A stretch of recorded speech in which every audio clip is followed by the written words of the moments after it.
Thanks, Keith. Is everybody here? They're all here. They're all coming, making their way to stage. Up you come. Suhail Chugtai. How are you, man? Good to see you. You okay? Oh, let's see. Come on. Right, hey, yeah.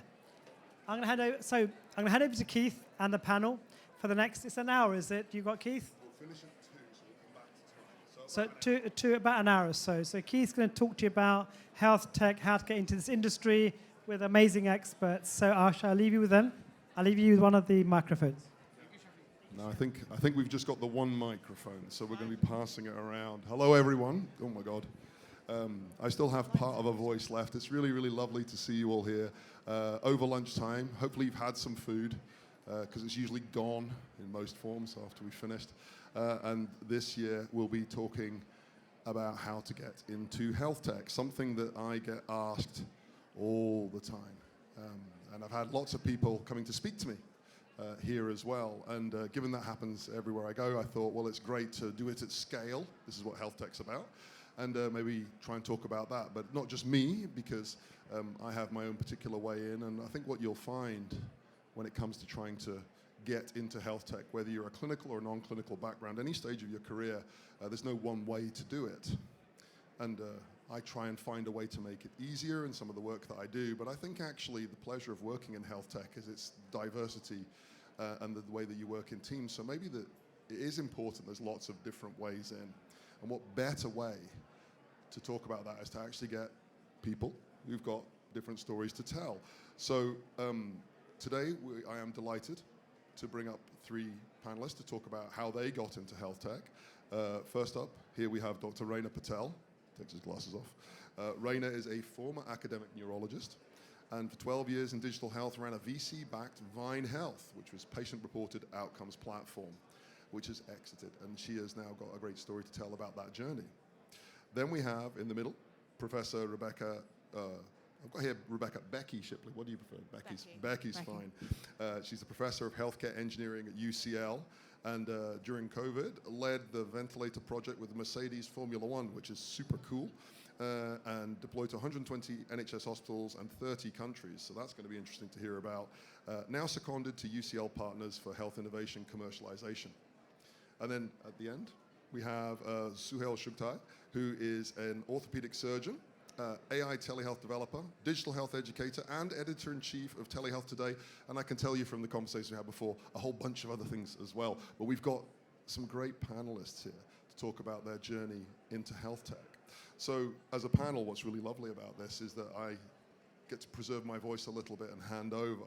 I'm a real geek. If anyone knows me, then I love all my board games and comics and everything like that. So I'm obsessed with origin stories. And so I'm going to come to my panel and say, all right, okay, you're super powered now. What was your origin story? Where did it all start for you? We'll start maybe you, Raina. Thank you. Hi, everyone. Happy to tell an origin story, although if I were to tell it from the point of having started, it certainly wasn't a linear or kind of planned story. So I started life as an academic neurologist and had always done a fairly even split between clinical medicine and research. Felt that there was a lot about the research side of things that appealed in terms of the wider impact, the ability to be a little bit more creative and sort of resourceful in terms of how you direct your energies. And so decided to take a step out of my training program, and was supported in that by a very kind training program director who, I think I said to him, I don't know what I want to do, I just want to do something mad. And he said, that's it, take your time, that's absolutely fine, which was a wonderful thing. So took a few years to work in various health tech organizations, did a year in policy, worked in venture capital, before founding my own company, Vine Health, which was collecting patient-reported outcome data and using that to inform oncology services, as well as at a population level understand how cancer patients were responding to their drugs. Ran that for about 8 years as CEO, particularly focusing on clinical evaluation, commercialization, and regulation, before selling that early last year, and subsequently working for the acquirer, which is Sciences, formerly known as Healthcare at Home, and have since worked with them for about a year and a half before stepping out earlier this year. I've got one. Does that work? Brilliant.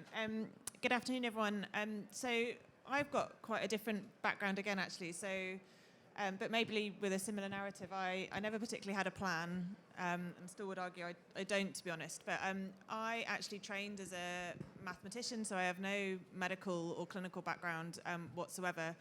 I studied maths at uni purely, to be honest, because I really enjoyed maths at the time. There was no kind of game plan associated with it, but I got lucky at uni and when I started doing my PhD, because I got exposed to using maths and kind of concepts from the physical sciences as a tool to kind of understand the world around you, and moved into applications in healthcare. So I then kind of set my stall out as an academic working at the intersection of maths, computing and healthcare. I moved to UCL, so University College London, in 2012, and I'm a professor there in healthcare engineering. And what's been brilliant about that for me is, first of all, that there's extremely strong healthcare hospital partnerships between the university and the associated hospitals in London. And what that meant was it kind of created a brilliant kind of playground for working at that intersection. And I'm very focused on problem solving and bringing people together from different disciplines to tackle problems. And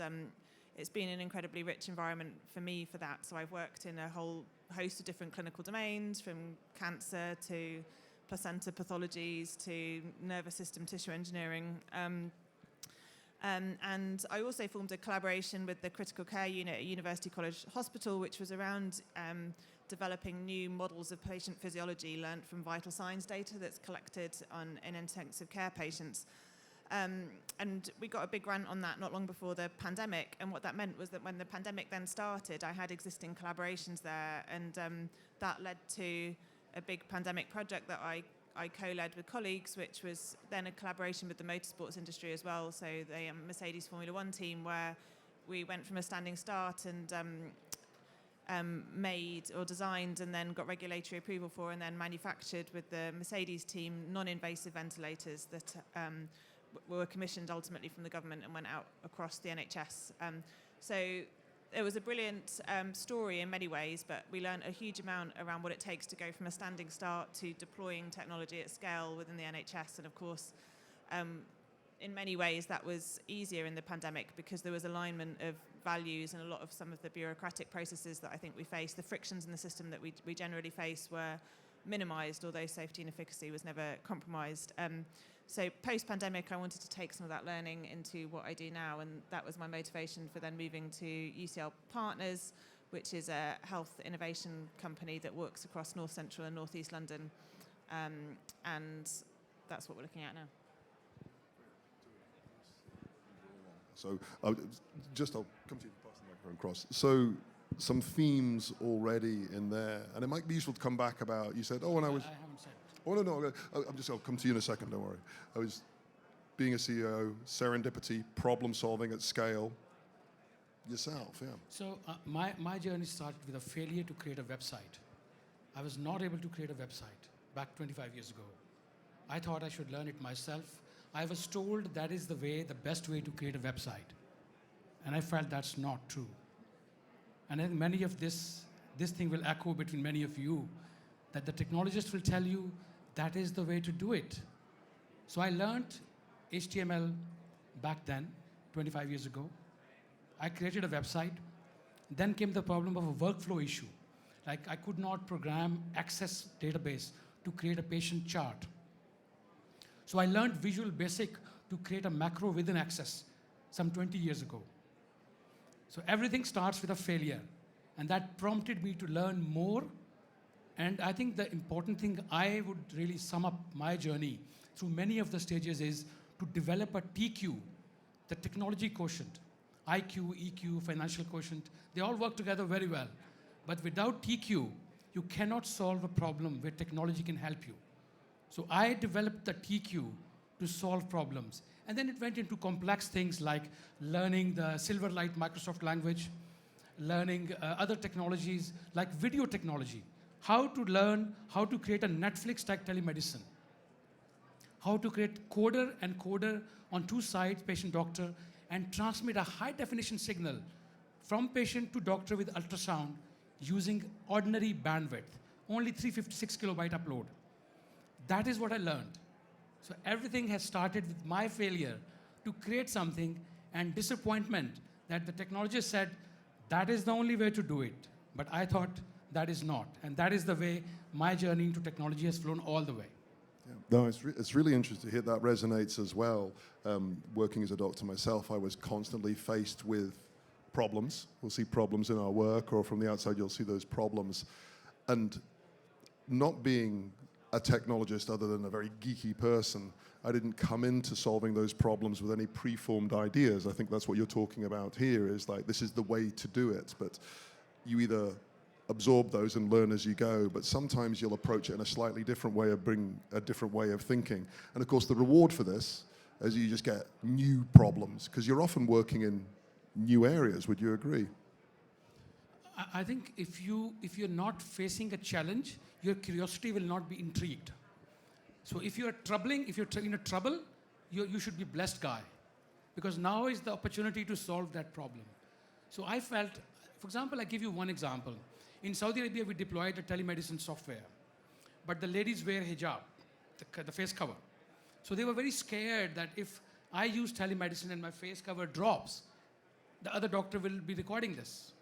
So I created a Facebook, a click link that from the space bar, you can have a gray screen in front of that patient immediately. So that is where the innovation comes up, that you understand the patient side as well as the doctor side. So space bar is the biggest key on the keyboard. Anybody can just do this, and then the gray screen will drop, and that will create the patient's wheel preservation. So everything will start with understanding what is the patient sensitivity, what is the doctor side. For example, in telemedicine, my software, I designed about 25 different softwares in the last 20 years. I developed a team of telehealth and AI developers. They're still working with me. I felt that if the doctor knows the patient side of software, the patient has no trouble. So I created a small button on the doctor side where he can see what patient is seeing on the screen. So that allowed the doctor to tell the patient, look, on the top left, press that button, you will see me now. It's not there on Zoom. It's not there on other softwares, that the patient screen can be seen on the doctor side. And I think, Keith, this is the way to actually develop technology. Accommodate everybody in, not just your own self. Patient, doctor, the administrators as well, the billing people, the marketing people. And I think this journey is getting more and more fascinating as you understand the problems more. And I suppose more and more people are coming in. Is there anything about that kind of approach, the reality of working in practice and coming into it? So you'd mentioned about being a CEO in there, and I'm assuming you weren't taught to be a CEO at medical school. So maybe say a little bit more about the problems that you saw at the front line and how you approached them in your work. Yeah, I think it's a really valid point that health tech is not one thing in and of itself. It is seeing how we can work together across multiple disciplines to create solutions that address real problems. And I think going from a clinical career to a non-clinical one, it can be a really daunting and overwhelming thing, because there is no one route and there is no one destination either. And that can be a real stark contrast from the kind of clinical runway that actually is very well planned for you. And so whether you are going to look at that from a commercial, a product, a regulatory, a marketing perspective, and where your role is in that, and whether the way you want to solve problems is a health technology approach or whether it's a policy approach, all of these things are very difficult to understand without having done the work and had those experiences. So, I mean, when I have people ask me about getting into health tech, the one thing I really encourage them to do, even though it is difficult, is to just dip a toe in however you can, because there is no substitute for being in the weeds of a sprint cycle, or writing a policy document and understanding how many voices feed into that and how you incorporate those in a fair, equitable way. And so I think one reason why many journeys into health tech are so circuitous is that you need to almost go through that process to be able to understand those different perspectives in the way that you would never pick a medical specialty without having done a general grounding first. And I think that's really important in health tech as well. I think that's very common. Certainly my story was very wiggly on the way in, and a lot of learning as we go. Becky, was interesting was hearing the sort of clinician's perspective of taking their kind of clinical background and seeing the solution to a problem in a technical space from a different way. coming from a non-clinical background, but working as part of this team together, what would be your perspective on that? You came from a mathematics background, and so maybe reflect a little bit on that. Yeah, absolutely. I mean, a lot of what's been said really resonates, and I think one of my kind of philosophies is that an issue with innovation is that it's often done to the NHS rather than from it. And I think if we get that balance the wrong way around, then that's why a lot of things don't stick. So interestingly, during the pandemic, it was a huge project. We went from a standing start. We reverse engineered an existing device. We redesigned it to minimize how much oxygen it used. We scaled up how it was manufactured, et cetera, et cetera. But the moments that really made a big difference to whether it was going to be usable or not were the moments when we were in the hospital with clinicians, like plugging them into the walls and connecting them and trying to breathe on them and understanding how they were actually going to be used in practice. And we made the flow generators, which basically pump high pressure oxygen into the patient. But the flow generator is connected to the patient through masks and tubing, a patient circuit. And we delivered these flow generators to a bunch of clinicians on the ward at the end of them doing quite a long shift. And we knew that these flow generators behaved, to a T down to the ones that we'd copied.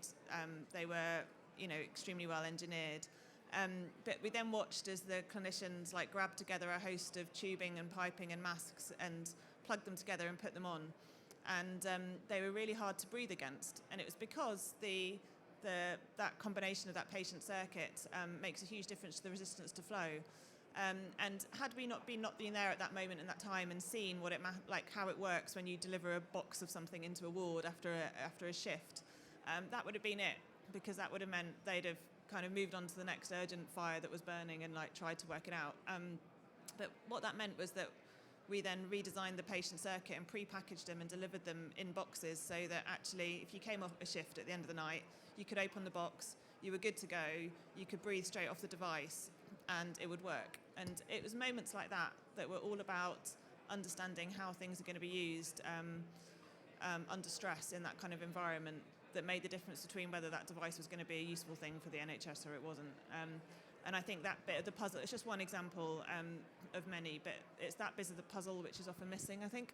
Yeah. And once again, underline the importance of a multidisciplinary approach with lots of different perspectives, but critically understanding the reality of the space in which it's going to be deployed. And that can sometimes be done as part of a larger team, or as you were describing yourselves, it diminishes down to a point. You're the person building it all and doing it in one space.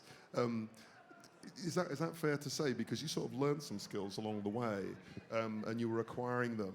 But at some point you went from doing this yourself to doing it with a sort of broader team. So maybe talk a bit about how you learnt about interacting with the wider team that's involved in this. I think that's a big gray area. How to connect with a developer and be understood without losing anything in translation.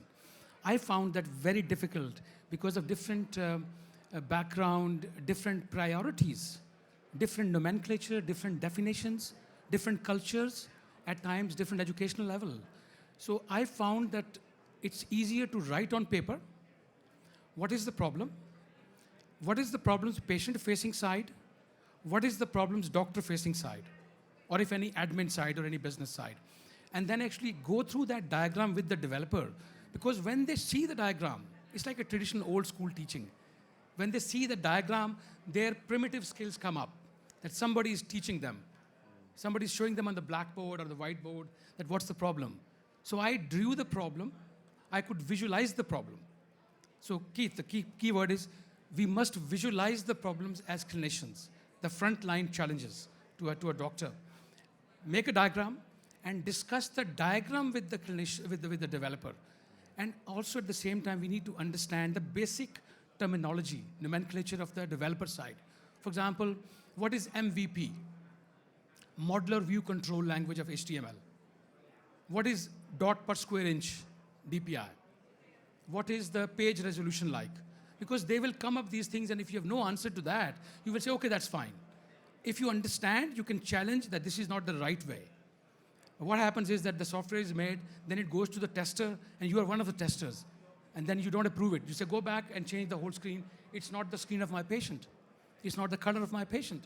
So if you understand the basic terminology of software, like you should know that if you want to do a drag and drop on the live web page, it is Silverlight language. It's not HTML. HTML can't do that. If you want to transmit the bandwidth technology, use the coding and coding method of bandwidth, not the standard transmission of video signal. If you understand that, and then you speak to developer on diagrams, I think most of you will be understood. But try and I usually, what I do, Keith, I ask them to repeat it back to me, because I'm actually amazed by what they understood. Sometimes they understood exact opposite. So I ask them to repeat it back to me, and then we correct and write it down. And then they send me a little list. This is what I will do. Then the development starts. I mean, what does this sound like to you? If you work in healthcare, you're conveying complex medical information to a patient who doesn't come from that background. And if anyone spent any time speaking to a patient, it sounds very similar, doesn't it? Exactly. I'm trying to explain this, you're trying to put it across the language they understand, you're understanding their understanding, and coming to this sort of shared middle ground. So I think it sets people up from the healthcare side for parts of this to leverage those skills and use them. But the question that people will often ask me is like, okay, well, that's all great, but how on earth can I get in front of a developer? How can I get in front of these people to learn? I don't know if you've got any, you've got a person, as I've had here, I'm working in a hospital, I'm working in a GP practice. You got in touch with them through the building yourself. Maybe I'll come back in a moment, because I'm interested in what you would advise to clinicians to learn the language. But how did you get that first contact yourself? I'll pass this across. Yeah, I would agree. It's one of the most common questions I get asked. And along with that question is often, should I do a digital health master's? Should I do an MBA? Because we are so in the mindset of thinking you need that accolade or that badge to kind of signify your credibility. And, my perspective is that you absolutely don't need it. But there are many ways to signify experience or understanding or effort that you've put into understanding the landscape. For me personally, I think LinkedIn was my friend. I messaged so many people who became my investors, became mentors for 10 years, really helped me along the way. And people are kind, and especially if you, go in with humility, go in a mindset of helping each other and building a long-term relationship. I think people are very, very kind in giving their time. So using LinkedIn, I would say, particularly if you're starting out in health tech, getting a broad grounding is really important, and one of the easiest ways to do that is to go somewhere that is early stage. So early stage companies where roles are fluid, responsibilities are changing, that can really allow you to go across multiple different disciplines and see the lay of the land. So message founders, see if you can be a helping pair of hands. And that doesn't necessarily mean working for free. You have value and you should remember that value, but it does mean going in with a curious, humble approach where you can say, how can I help? How can I intersect here? And how can I understand where the roles and responsibilities resonate with the kind of things I like to do? Network. It's and that can mean different things. Some people really gravitate to conferences and going up to people and speaking to them. That's not for everyone, but there are lots of different ways to do that. Health tech meetups are super useful. Asking people for coffees, just getting in the room in some way is a really important thing, and then aiming to build long-term relationships, and people can be very, very kind with that, and it's become useful to me at every stage of my career. Those people have been, by my side. Yeah. And you've got a great opportunity here with all the exhibitors here. You'll have exhibitors from different stages, some very early, some later as well, and go and have those conversations. I think one of the things when you're trying to transition into health tech, if you've come from a clinical background, is that you don't really know what it is that's valuable about yourself. You may think, well, I'm going to be good at coding, I'm going to be doing this, that, the next thing. But then bear in mind, the people that you're working with want you for your clinical background and your knowledge, so it takes a moment to work that out. I wanted to get back, we were talking a moment ago about learning the language. And Becky, it'd be really interesting to hear from you, if it's okay. What are the common things what are the strengths that clinicians bring into it? What are the things that they have to learn that they commonly don't? Maybe some hints for people out here about how to start that interaction that you found. Yeah, absolutely. I mean, so for me, a lot of it is the power of networks, as you were saying, and just leaning on people, building those networks, and being prepared to ask the questions. And I think there's a lot of value to just learning by doing, which I think is similar to what you were saying as well. You know, you don't necessarily need to be going and doing a new fancy course in a particular topic. If you're based in a hospital or based in a university, as I was, coming at it from a very different angle, building relationships and then being prepared to just spend time nurturing them and talking to people and asking the daft questions. So that's something that I've become quite unashamed at, and I had to, because, you know, I wanted to move from maths into healthcare, which is quite a jump. And I'd given up biology when I was like at age 16 at school or something. So, you know, I had a lot to learn, but never sit in those meetings and don't ask the questions. You know, don't ever sit there and don't know what people are talking about and don't ask, because you lose so much opportunity from those kind of relationships if you're not kind of open and frank and kind of learn together. So for me, building those relationships, like, you have to just be prepared to jump on opportunities when they come as well. I think that's the other thing, you know. You never quite know what's around the corner or what opportunity is going to come in, but also you can't always plan for what's coming. You know, you can't always orchestrate a career in a particular direction based on doing a set of courses, or, you know, sometimes you meet the right person having a coffee in the canteen and it clicks and there's an opportunity there, and you just have to be prepared to run with it, whether it's an opportunity to go and shadow someone or just spend time talking about tech or coding, or how you look up a Python code on ChatGPT and work out if it works or not. You know, I think being opportunistic and just being prepared to get your hands dirty and give things a go, there's huge value in. Yeah, and Suhail, I absolutely agree with all of that as well. It's particularly the bit you said about don't be afraid to ask what feels like the stupid question, because I can talk personally. When I went to Babylon back in 2018, and I reached a certain point in my clinical career, but I turned up at Babylon, and everything that was presented to me, I accepted that was how it was done, because I was meeting product people and devs and engineers and commercial people for the first time. And so I would just absorb that. And then later on realized that actually I should have challenged some things more or changed things, but it didn't need to be a challenge. It was just like, well, you've explained this, but look, I'm simple, I'm just a doctor or whatever. Can you just explain exactly what you mean by this? And you can double check things. There was a couple of people that I worked with, some of the doctors that I brought in to train up within Babylon, that were amazing at this. They just sort of, in fact, meetings sometimes just stopped as they said, I kind of don't understand, can you explain this to me? But at the same time, everyone that we were working with who were on the non-clinical side were desperate to learn more about the clinical side as well. And so there was a really good validation as well. It felt quite nice that what were table stakes when you were working in a clinical setting all of a sudden became quite interesting to other people as you explain things. And you've worked through this kind of process as well as you sort of grew out the way. How do you find about the act of educating outwards about healthcare to the people that you're working with? I have been very lucky that I got involved with the right people at the right stages of my life in digital career. Currently, I am the AI head for UK DHC, United Kingdom Digital Healthcare. That permits me an opportunity to meet the people who are actually looking for information. So I don't have to go looking for people. I'm connected to organizations like Telehealth and Medicine Today. That journal, I'm editor-in-chief right now. So we get given a lot of information where people are challenging the current norms. And that actually is very testing for anybody examining those papers or those ideas, those innovations.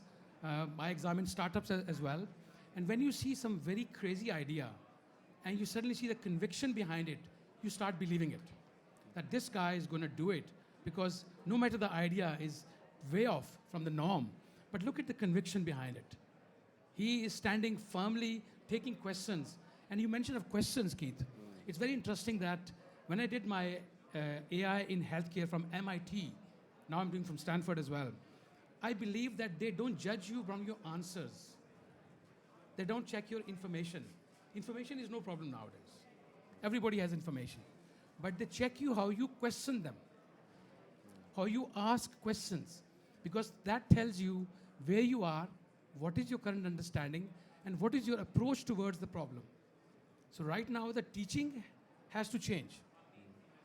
We should not be checking knowledge of medical students. we should be checking how they ask questions. Because when they ask you questions, they're telling a lot more than information. They're telling you where they are. They're telling you how they see it. That is the real education in my view. And I encourage people who are involved in my teaching setup. I will never ask you any question. You ask me questions. And that is the judging criteria. I think the modern education, Keith, we should involve this kind of approach. Yeah, I mean, with what AI is delivering, I think that's very important. And of course, in a moment or two, we're going to come to you to ask questions as well. So start thinking about this as we maybe transition to that point. But so you've said a bit about how you've got into health tech. You're where you are just now. I suppose it's maybe helpful if we just wrap up before we take the questions. I'll come to you first, Raina, on this. Where do you go from here? So you're actually in a point of sort of reflection about what's going on. You know, you're staying. Let's assume that you're staying in health tech. Maybe you're not. I don't know. But this is the other thing. We discussed this downstairs. Is that there's kind of no such thing as a job for life in anywhere anymore. I think, but definitely not in health tech. Things change. So with where you are right now, what are your sort of thoughts about health tech and how you progress from here yourself, or maybe come back across the way? Interesting question, because like you say, it's constantly in flux, and yeah, for me, I am at a transition point. My company sold last year. I'm doing a bit of advisory work and have just been coming off maternity leave, but actually some of the advice that I would typically give people who are talking about getting into health tech is what I'm following myself right now, which is not necessarily will I stay in health tech or how do I get a next role in health tech. The question for me is much more, what are the things I enjoy doing?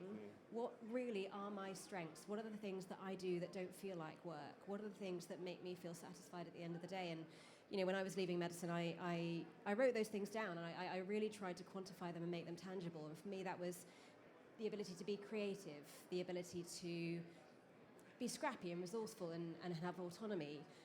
And those are still, you know, common things that I look for in a next role, but that doesn't necessarily tie me to health tech or tie me to a particular role type. It ties me to certain types of problem solving, certain types of ways of thinking, certain kinds of teams. So that's the thing I think about when I think about what I do next. You know, things I've enjoyed over the past 10 years are creating strategies and collaborating with people across a varied kind of diverse skill set. So those are the things that anchor me in terms of looking for a next role. And that's what I would always encourage people to do. Don't think about leaving your current role because you see the grass being greener in terms of perks or benefits in another job. Think about what are the things that drain you in your current job? What are the things that excite you when you have a study day or do something new? And really try and anchor everything around that. How about you, Becky? You know, so where you're working just now, how are you moving on? I feel like you've pinched a lot of what I would have said, even though we haven't talked about it. So I think, again, for me, and I said it at the beginning, I've never had a prescriptive view of what I'm going to do or what's going to come next. And I think, for me at least, there's a lot of value in that because it doesn't pin you to a particular path. And again, similarly to what you said, for me, what's really important are the kind of the why you're doing it. So for me, I work in healthcare because I care about healthcare, and it genuinely means a lot to me. And because I really enjoy the problem-solving aspect. So I love the creativity and the opportunity to kind of have a bit of a blank sheet of paper and pulls people together from different backgrounds, disciplines, whether that's academic, healthcare meets maths, or it's different sectors like Mercedes Formula One meets healthcare. But I love that diversity of different ways of thinking about problems, and also taking that kind of broader perspective of how you can bring different expertise to the table in a kind of systems level thinking way to solve problems. So for me, that's the why I do what I do. What I'm doing now is basically trying to understand how we can make the NHS workforce innovators, so whether that's patient-facing workforce or whether that's operational staff, and put all of the infrastructure in place to make that possible so we can scale new ventures from trusts, for example. What comes next, I genuinely don't know, and I think there's I'm very comfortable with the fact that I don't know, actually, and I think thinking in that way can mean that you're a bit more open-minded to be able to respond to the opportunities that come up when they do. I hope you're picking up some common themes here, folks. Zuhail, and then we're going to come out to you. So remember, questions. I think I am heading for what I'm doing now is defining AI solutions for doctors and workflow, like understanding the relationship between multiple parameters of one condition. Take example of head injury, that's rising blood pressure, slowing heart rate, and dilating pupil, and a few other things. We understand them individually, but we don't understand the relationship between all of these parameters. Now we have AI, so we can develop new diagnostic criterions for worsening of head injury and getting better, because we can predict things much quicker by understanding the relationship of rising blood pressure and lowering heart rate. Regarding the entrepreneurial side, Keith, I've worked in different companies, I've designed different companies. One of my companies has been acquired 3 years ago in Dubai. Now my current project is to develop all these bits and pieces into one ecosystem, AI healthcare ecosystem, where people like from audience, they can come and they can be handheld from the point of idea to the point of marketing and scaling it up. There are 13 stages in between, which I have gone through. So I have smelled the dust, and I wish that people here don't see the dust, they see the road. And that is the ecosystem I'm working on. All the stages I've gone through, I've listed them, and I want to create them in one big system.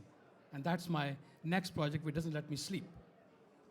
There's your entrepreneur right there, productizing the journey in as well. Let me get that. Okay, great. Thank you very much. So we're going to come out to the audience just now. We've got about 20 minutes to ask questions. So yeah, if you pop your hand up, I'll come past, get you the microphone, and we'll start right down here. And when I pass you the microphone, if you just want to just introduce yourself and then ask the question. If there's a specific person, then obviously call them out. Thank you very much. My name is Xanthi. I'm an F2 resident doctor in the NHS. I have two questions to ask. One of them is, as a clinician, as a doctor, do you need to have a niche or a specialization going into health tech, or can you be more of a generalist? And the second one is, how do you remain clinically relevant whilst working in health tech? Do you need to be still doing part-time work? Is it possible to step away from clinical work altogether and still remain clinically relevant? How does that work? Thank you. Who would like to take that? Anyone in particular? Well, you got the microphone if you want to start, or... Okay, I'll attempt to answer the last part. That you have to compartmentalize yourself. That, like busy time for young doctors, when they come home, they're so tired to think of coding. But I think you have to design yourself in such a way that you have to spare time when you're not a clinician. You're simply a designer. So I had the same problem, but I compartmentalized myself, which takes a lot of energy and sometimes family time. So that is a problem which is very individual. It's down to individual. And I think as far as your income is not affected, you can carry on. If your time is off from the work, then I think you will suffer. So there has to be a very clear division and also information to the family that you're doing something which will take time away from them. Yeah. Yeah, both really good questions. On the first, the generalist versus specialist, I would always say it's good to have a period of exploration of health tech or whatever it is that you might like to do outside of clinical medicine before committing to a certain path, for the same reason that in medicine you would want to understand the lay of the land before choosing a specialty, let's say. It's, I think, more and more difficult to take that approach. There are more and more people leaving clinical medicine and that space is crowded, so ways to differentiate yourself are important. I, in an ideal world, would aim to differentiate myself through relationships and through ways of being helpful or building a network before committing to a certain specialty. I think that changes depending on where you are in your career. If you're more junior and you don't have a specific expertise, then it might take building that outside. So it might be a regulatory expertise that you want to build, but you would only know that, I think, through dipping your toe into the water and actually practicing it. If you are later in your career and you are a clinical oncologist who has a certain research expertise to offer, you may be able to jump in with that specific skill set at a very different level. But I would be very wary of taking a well-defined role because you do start on a certain track and you don't want to end up in boxed into a certain area without having actually chosen that consciously. That's something that can happen in medicine, having chosen it at 16 or 18. So for me, it was important to not make that same choice again and to really understand what I was getting myself into and why, and would I enjoy it before going up the rungs of the ladder in that. Yeah, and if I might just add some things to that as well. So these aren't absolutely set in stone. Specialist tracks, if you're a specialist clinician, serves you very well as a subject matter expert in that particular area as well. I mean, you'll definitively do very well on that point. And I'm a GP by background, so there's my conflict here as well. I actually think generalists do very well in health tech, particularly general family practitioners in emergency medicine, because they're so used to everything being crap in the sense that there's no good decisions to be made. You're having to manage risk all the time. And if you're working in health tech, you're having to deal with a lot of like balanced unknowns as well. So actually, that's one of the strengths of being a generalist here as well.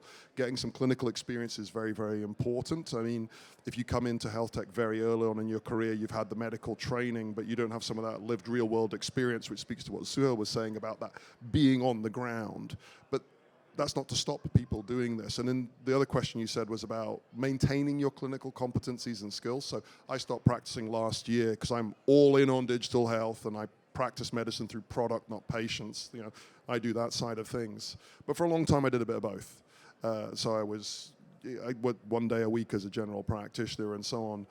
What broke me in that is that the amount of work I had to do to maintain my competence to be a clinician, because that's obviously important, became incredibly hard, and I'd rather spend all my time just playing with AI and like diving into this new thing. So I made that decision, had the hard conversations with my parents and everything like that, even at 50, you know.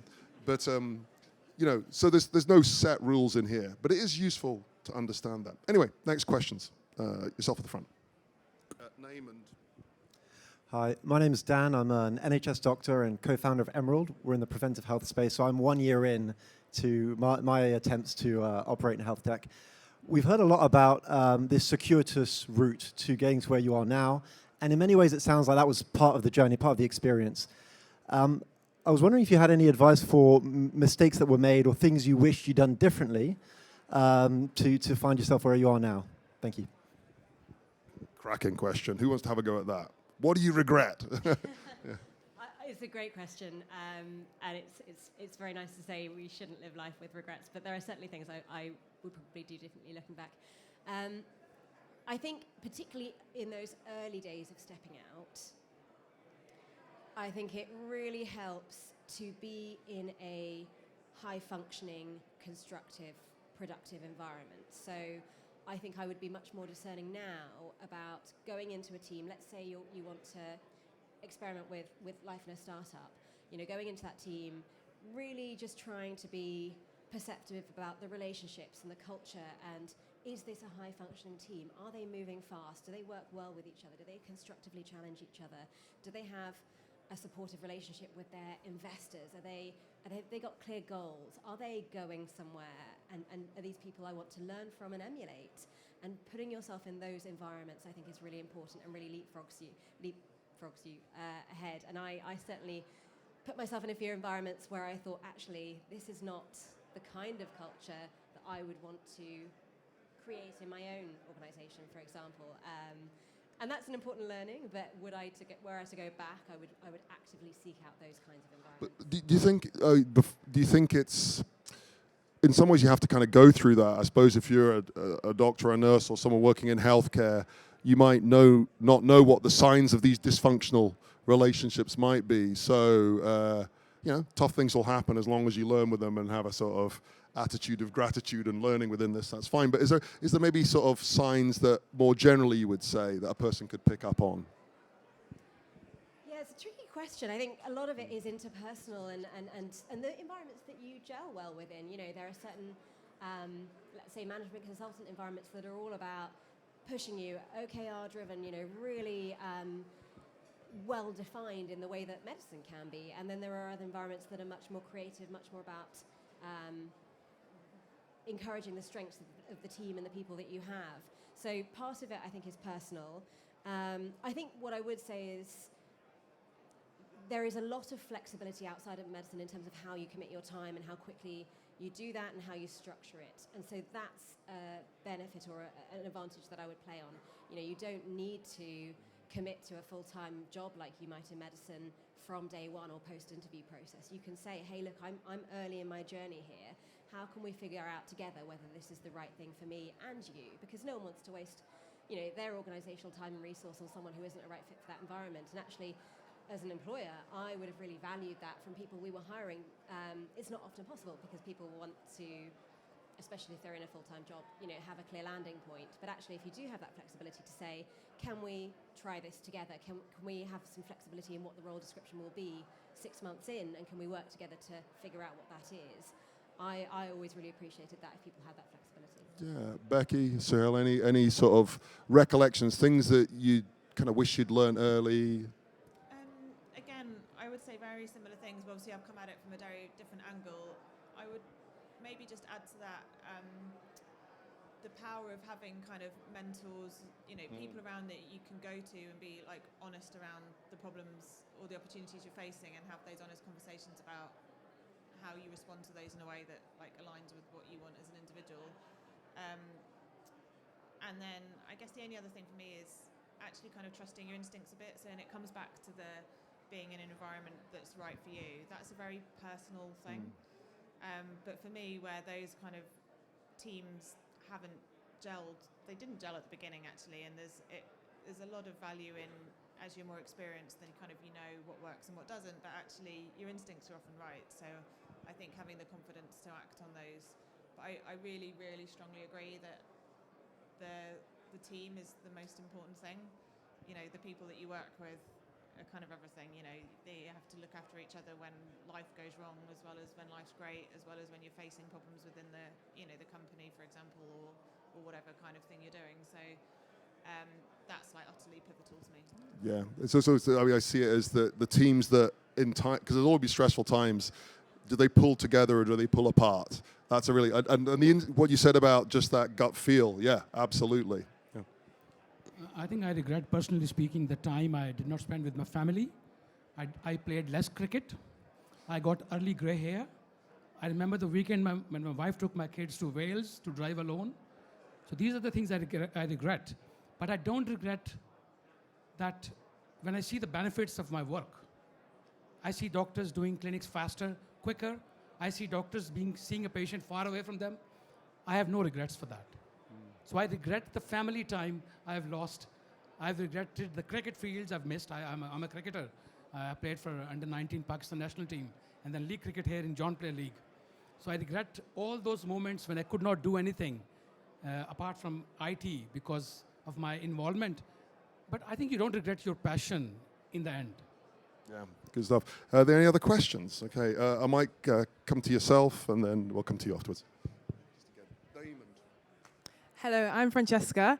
I'm a new resident doctor, so 5 months ago I was a medical student. I'm very interested in preventative medicine, I'm interested in healthcare innovation, and I'm trying to see where my interests fall in health tech. My question is more of a general one.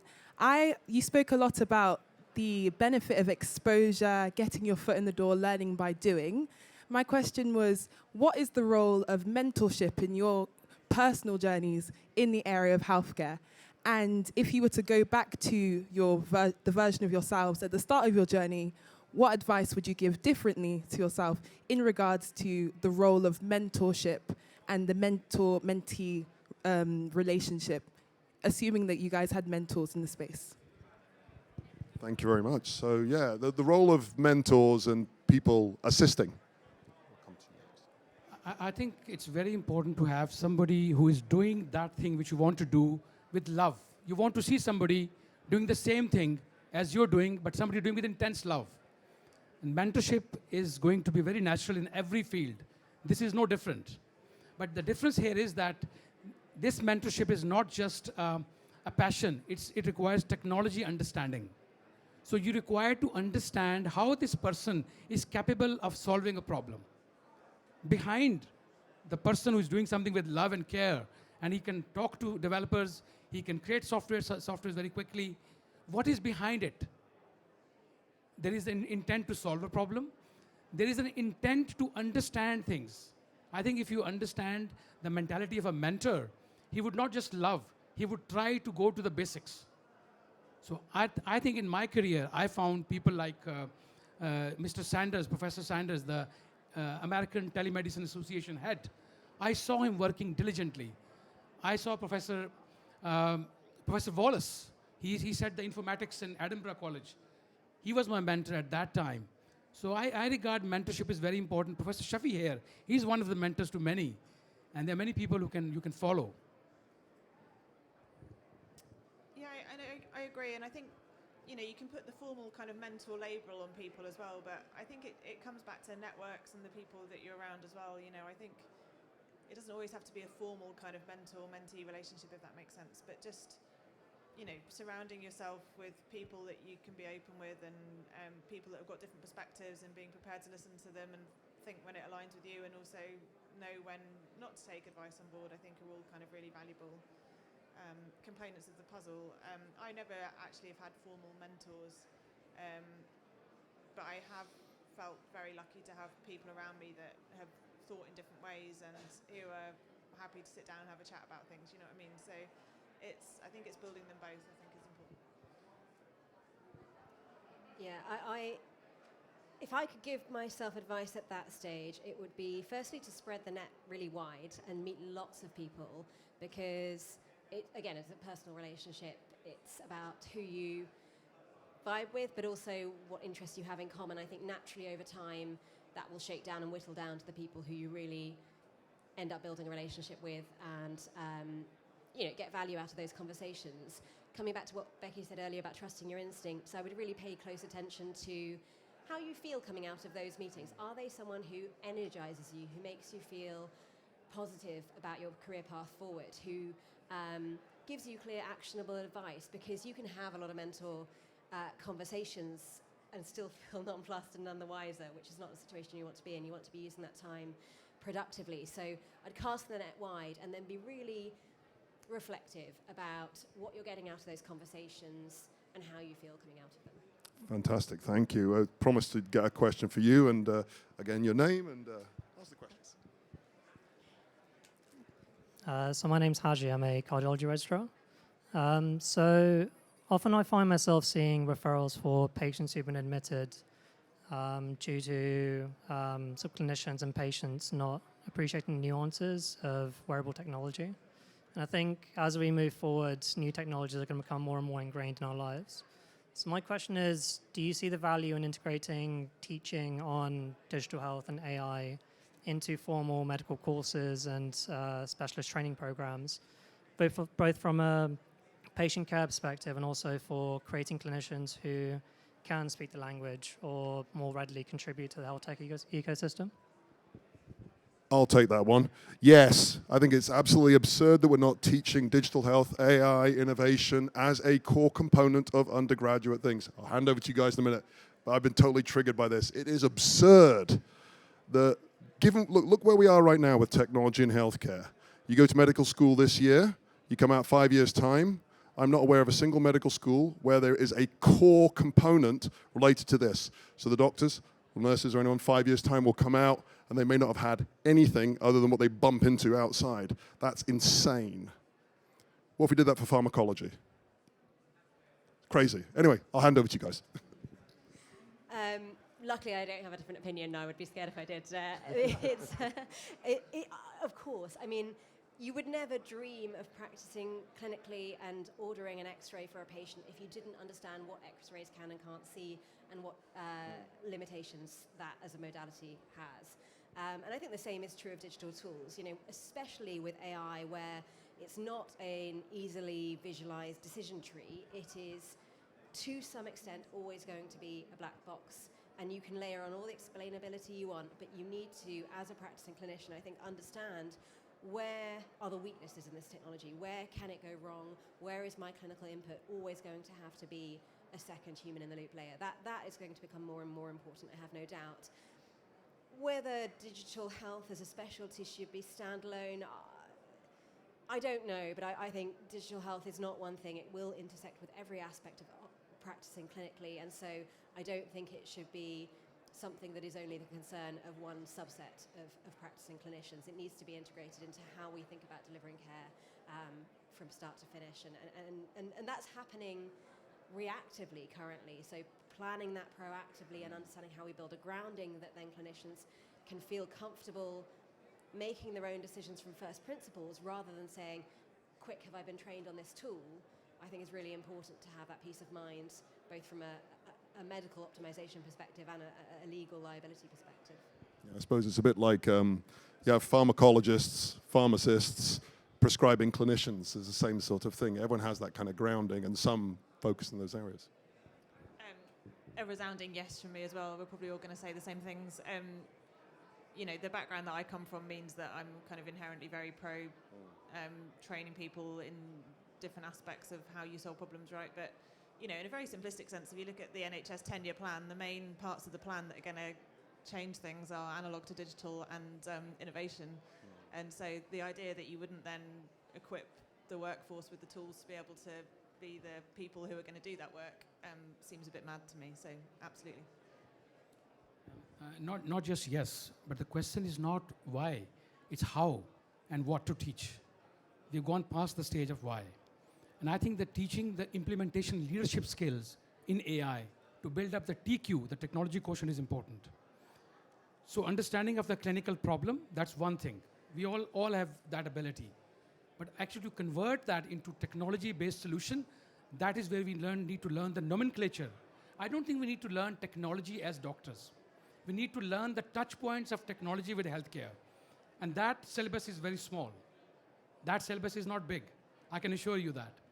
So understanding that what technology can do, that is important. How technology does it, that's not our job. What technology can do, yes, we need to understand that. How technology does it, let the other people do it who've done ages in that. That knowledge is in the syllabus. It should be in the syllabus. And I'm sure, I think Professor Shafi is also working on such a syllabus. And I'm very much for it. Yes to your yes. And I think, again, the question is not why. It's how and what. Yeah. And we'll just wrap up. Becky, I think you had something to say. I was going to add one more thing, which maybe slightly goes against what you just said. But you know, technology can't be done to the NHS. It has to work with it. And also, we need people to understand the limits of it, you know, when it works and why. So, you know, we have a lot of narrative at the moment, for example, around AI.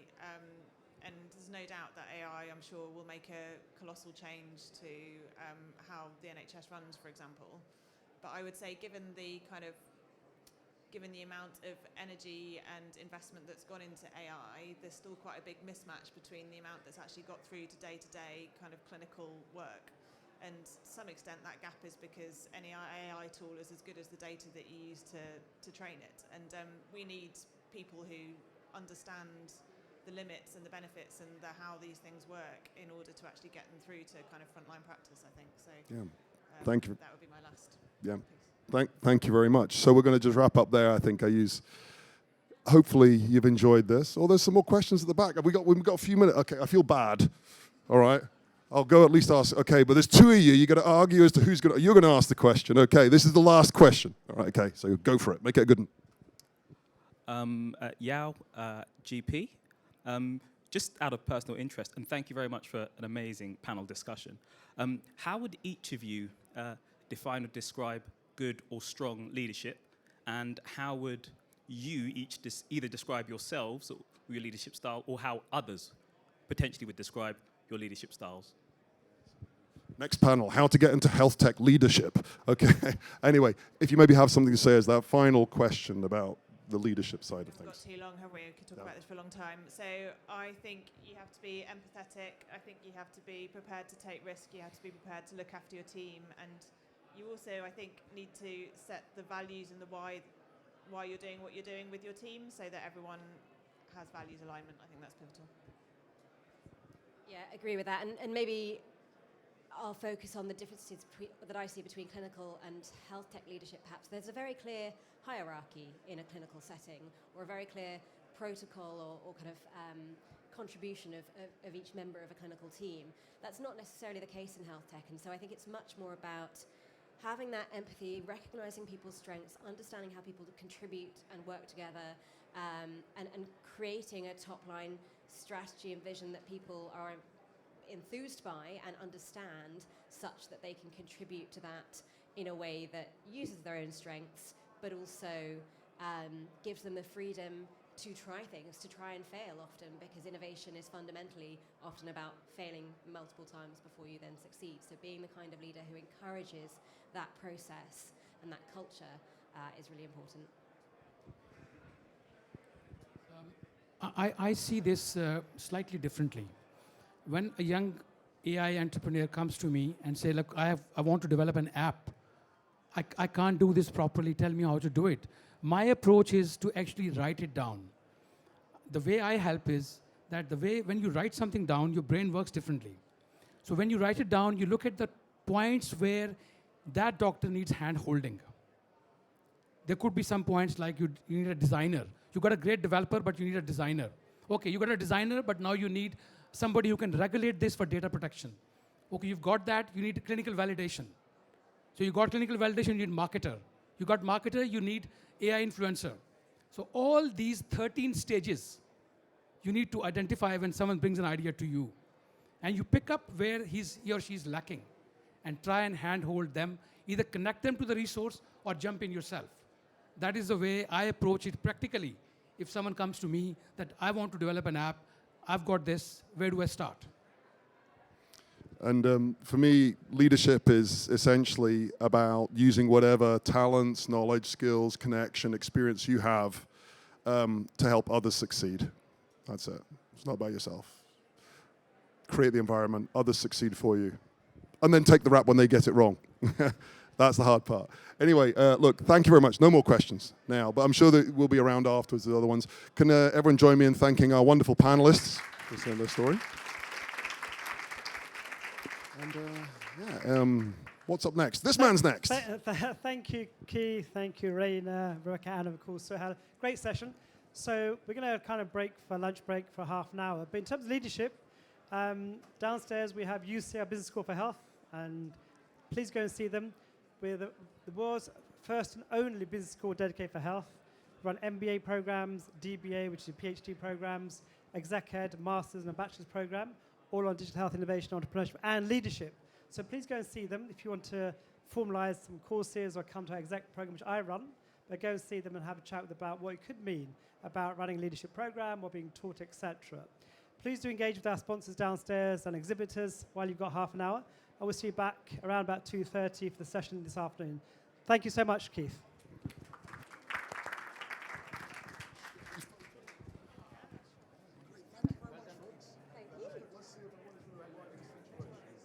Let's come on up. I'll do a selfie. We've got at least some good light here. And if I do it the young way, here we go. All right, folks. All right, here we go. Camera's the green light.